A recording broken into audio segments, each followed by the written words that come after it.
Parsha portion Ha'azinu covers Deuteronomy 32. Ha'azinu means give ear. Last week in Parshat Vayelech, God commanded Moses to write a song that would be a witness for God against Bnei Israel. The song is poetic and prophetic of what will happen to Israel when they stray from God's desires and the way they should live and be able to prosper. Ha'azinu is almost in entirety Moses telling his song to Bnei Israel.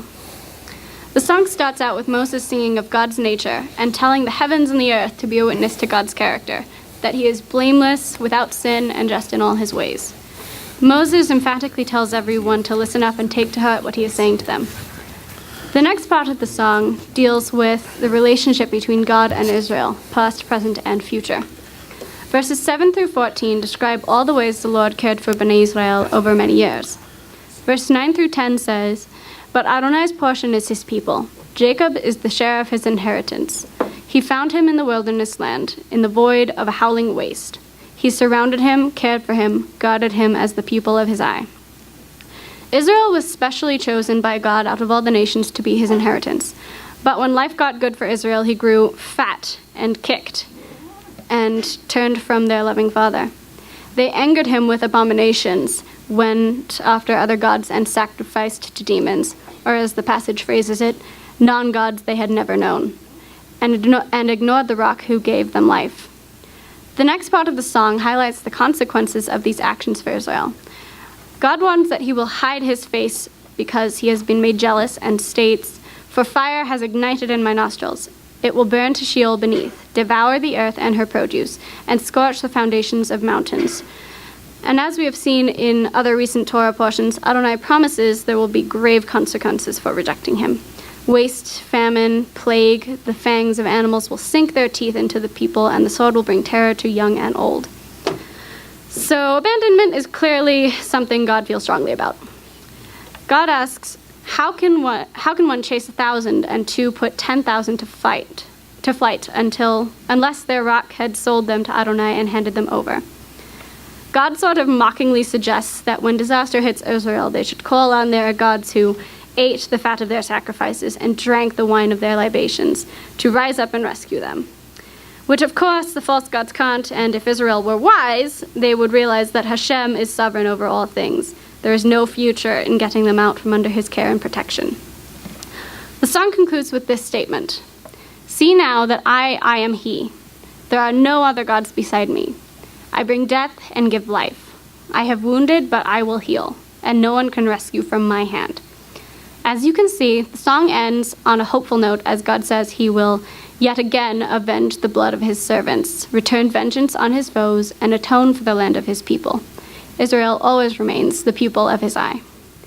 The last bit of the song is not only a declaration of God's greatness and his being almighty and all-powerful, but it is also a reiteration of God's desire to protect and care for his people should they allow him to do so. In verse 46, Moses instructs Bnei Israel to put in your hearts all the words that I call as witness against you today, that you may command your children to keep and do all the words of this Torah.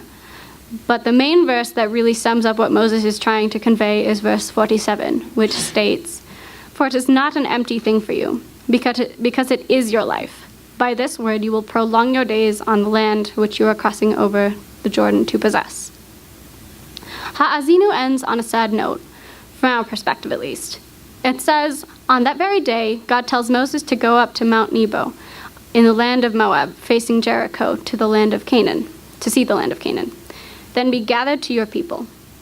He reminds Moses that he, just like Aaron, has been prevented from entering the land promised to Bnei Israel as originally God intended, because they did not treat God as holy before the children of Israel.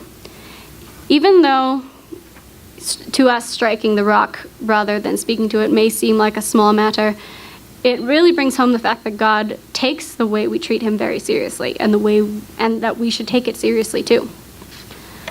The section I am chanting is Deuteronomy 32, verses 1 through 6. This portion happens to be my bat mitzvah portion, and to be honest, when I chose this portion originally, it was because it was what fell around my birthday, and I liked the way it sounded.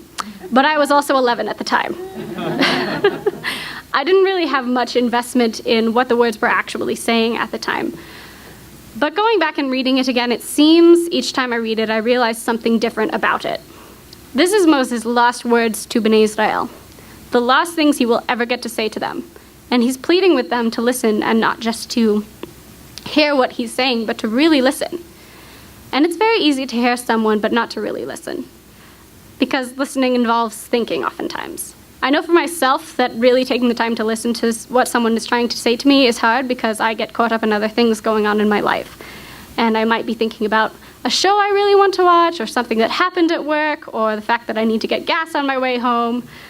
And this portion was a good bonk on the head for me, that when someone is trying to tell me something, I really need to take the time to listen and understand what they're trying to tell me, just as it's my job to always be listening to what God is trying to tell me.